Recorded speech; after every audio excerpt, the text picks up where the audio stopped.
Sin dudas, una de las revelaciones de la Superliga es Talleres de Córdoba. Con 10 partidos ganados, 5 empatados y 3 perdidos, hasta el día de la fecha, el conjunto dirigido por Franco Darío Kudelka está clasificando a la Copa Libertadores del año que viene y sueña con alcanzar a Boca Juniors, único líder del torneo local. Pero antes de continuar analizando el gran presente del conjunto apiazul, vamos a hacer un repaso de uno de los clubes más destacados de la tierra del Fernet y el Cuartetazo.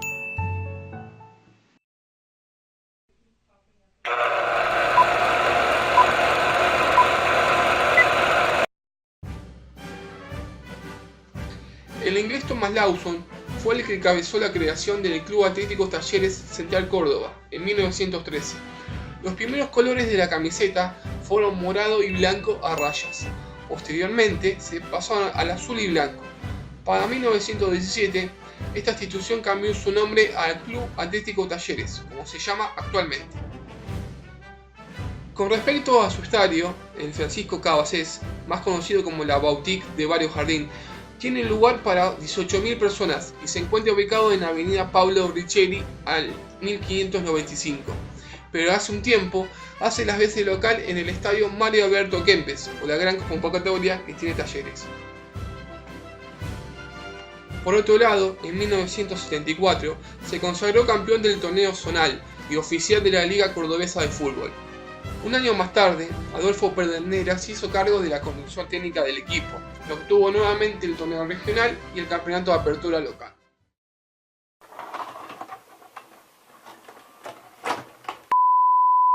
Tiempo después, en 1999, teniendo como entrenador a Ricardo Gareca, ingresó a la Copa Conmebol, en lugar de Gimnasia de La Plata, ya que el Lobo no quiso participar de ese torneo. El debut en la Copa no fue bueno, porque perdió 4-1 con Independiente Petrolero de Bolivia. Pero luego se fue enderezando el camino y comenzó a escribir en las páginas doradas del fútbol internacional. Primero, dejó fuera a Deportes Concepción de Chile y posteriormente eliminó al Paraná Club brasilero. Ya en la primera final, la T cayó por 4-2 contra Centro Esportivo Alagoano en Brasil. En el partido definitivo, Talleres venció 3-0 a los brasileros y de esta manera conoció la gloria.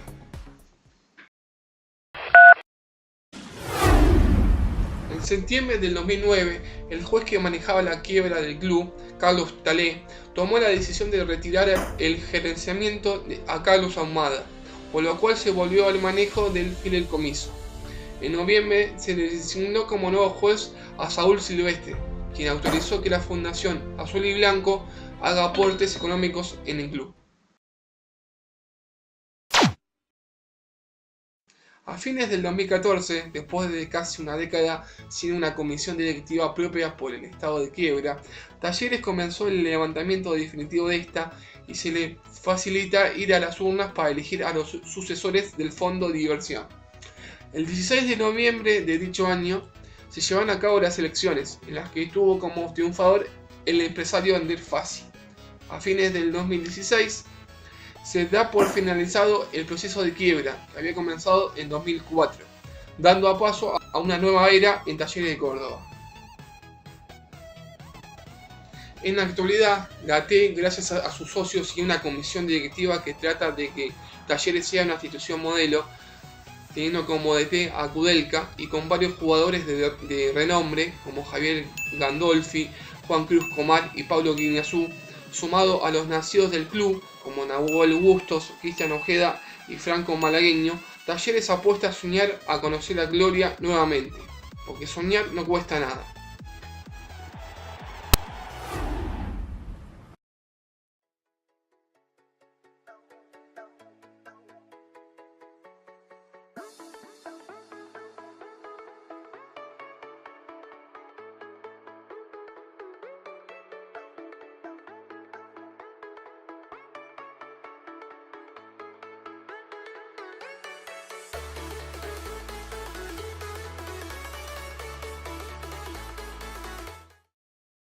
En exclusivo para Abrazo de Gol nos estamos dando el gustazo de dialogar con una gloria histórico, ex volante de Talleres de Córdoba, Gustavo Lillo. Hola Gustavo, buenas tardes. Gonzalo Rossi te saluda, ¿cómo va?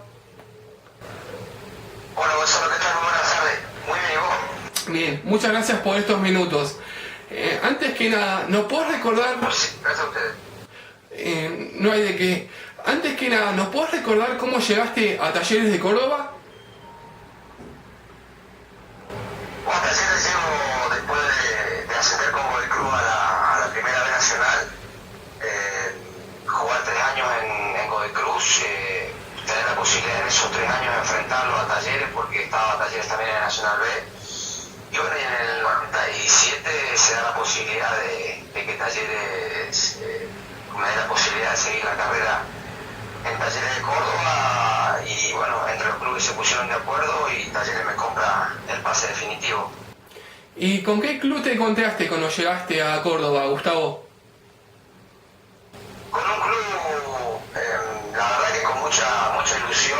Había perdido 2 finales, un club que tenía la necesidad de volver otra vez a Primera División, y bueno, y sabiendo, ¿no es cierto?, el reto que uno asumía y el compromiso que uno tenía con este club, ¿no es cierto?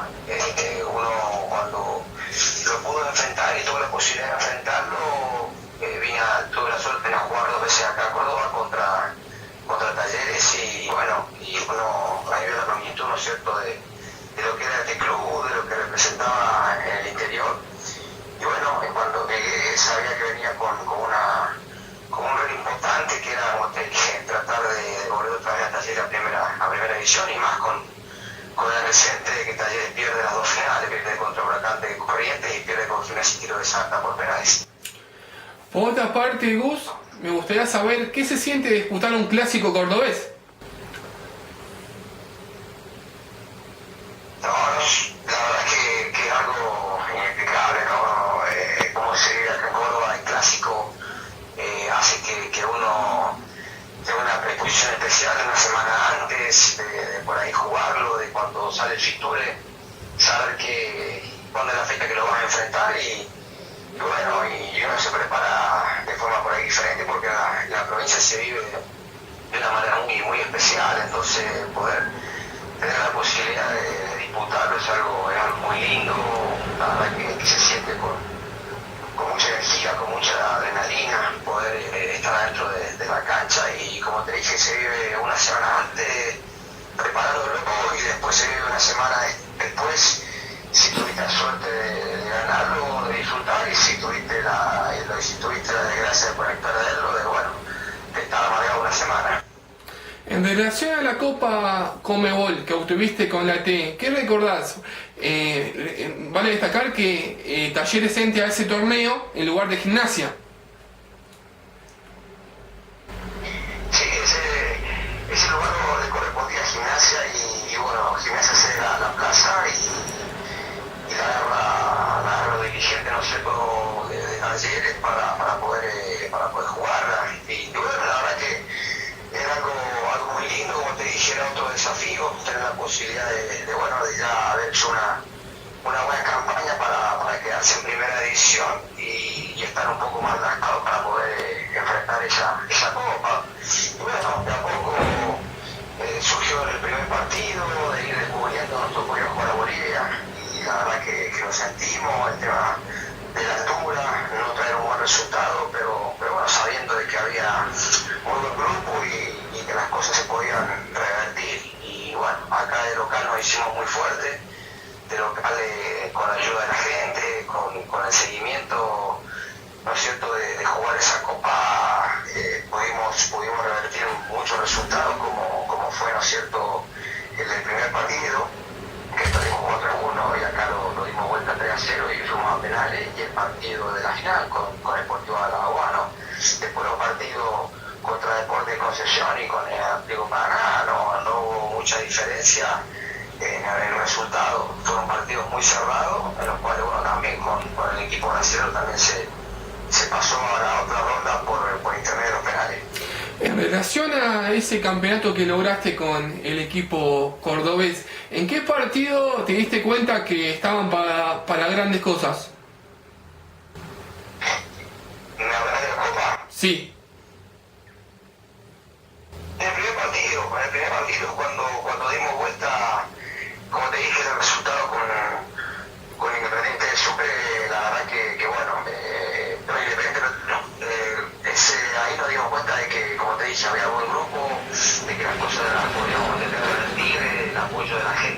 fue fundamental, ¿no es cierto? En cada partido de local se hizo sentir y viste cómo son los partidos de Copa, por ahí los árbitros, viste, inclinan un poquito la cancha y bueno, en algunas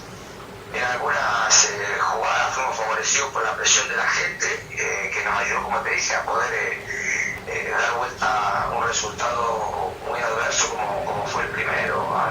Me acuerdo que a los 20 minutos del primer tiempo perdíamos 3-0 allá en Bolivia.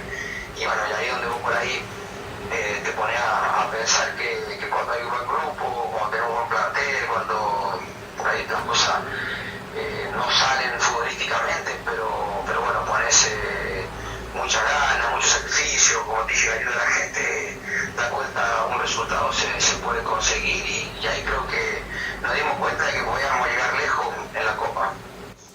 Con respecto a la final, ¿qué recordás de ellas? En el partido de ida, Talleres pierde 4-2, pero aún así ustedes tenían la chance intacta.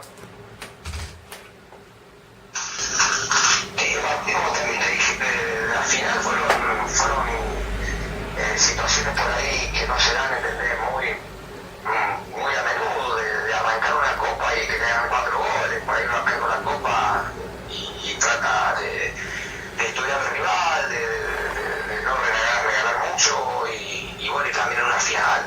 Fueron creo que 2 cosas que se dieron muy llamativas, de que en el primer partido nos hiciéramos 4 goles y después poder darle vuelta a nosotros con 3 goles, y en el segundo partido, en el partido de la final, me remontaron un 4-2 adverso al hacer entender 3 goles. Entonces la verdad que fue algo llamativo, pero también bueno, partido difícil en el cual, como te dije, con el grupo unido, con la gente apoyando, sabíamos que también la final la podíamos revertir. Habíamos revertido el primer partido de un 4-1, porque no podíamos revertir un 4-2. Entonces teníamos y sabíamos que de local, como nos habíamos hecho fuerte, podíamos revertir ese resultado. Gustavo, ¿cómo vas a tener como DT a Ricardo el Tigre Gareca?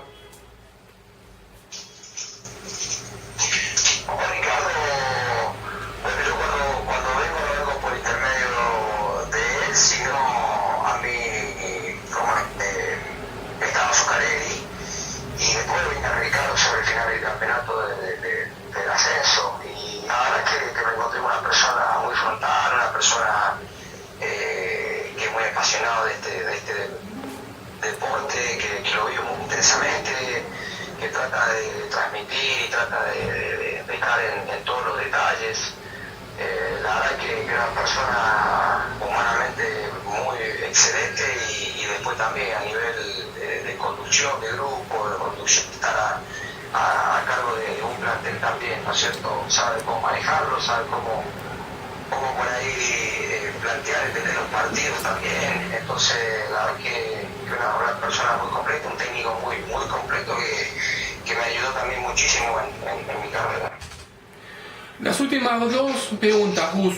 La primera, me gustaría saber cómo ves a Talleres en esta Superliga y si te imaginas que el conjunto dirigido por Kudelka va a tener chances para pelear el campeonato a Boca Juniors. Talleres lo veo muy bien, está a entender a la vista lo que ha logrado y lo dije desde el año pasado. Entonces, por ahí, para mí, tener la suerte de verlo partido tras partido y de verlo trabajar cuando entrenan ahí en el complejo, en el predio, uno se da cuenta, ¿no es cierto?, de que lo que está logrando no es de casualidad, sino de mucho trabajo. Y la verdad que me pone muy contento ver hoy el presente de Talleres, y seguramente que sí. Todavía quedan 21 puntos en juego y tenemos una diferencia de 5 o 6 puntos, así que imagínate, 7 puntos que por ahí entender en el fútbol se puede dar un montón de cosas. Mira el partido ayer de River Boca, nadie por ahí en la estadística o por ahí en el presente daba como ganador de River y terminó ganándole a Boca. Entonces hoy los partidos tenés que jugarlos, son todos partidos difíciles, son todos partidos que se plantean de distintas formas y bueno, Talleres tiene las mismas posibilidades que tiene Boca de salir campeón, como también los equipos que por ahí vienen un poquito más abajo partido contra Boca que puede, no sé, marcar una diferencia, pero ese partido tenés que jugarlo, así que lo veo bien, lo veo con mucha gana. El partido que revirtió el otro día con Atlético fue excelente a nivel motivacional, a nivel humano, a nivel grupo, y eso hace a que vos te peleas hasta el final, y yo creo que Talleres va a pelear hasta el final, y hasta que los números den va a seguir dejando todo, tanto de local como de visitante. Gustavo Lillo, vos y referente de Talleres de Córdoba, te agradezco por estos minutos y nos mantenemos en contacto. ¿Qué te parece? Bueno, dale, muchísimas gracias a usted por la invitación y la posibilidad de poder compartir un rato con ustedes. Bueno, un abrazo grande y la estamos siguiendo. Abrazo grande, saludos, hasta luego. Ahí pasó la voz del referente y capitán y histórico de Talleres de Córdoba, Gustavo Lillo, para Abrazo de Gol TV.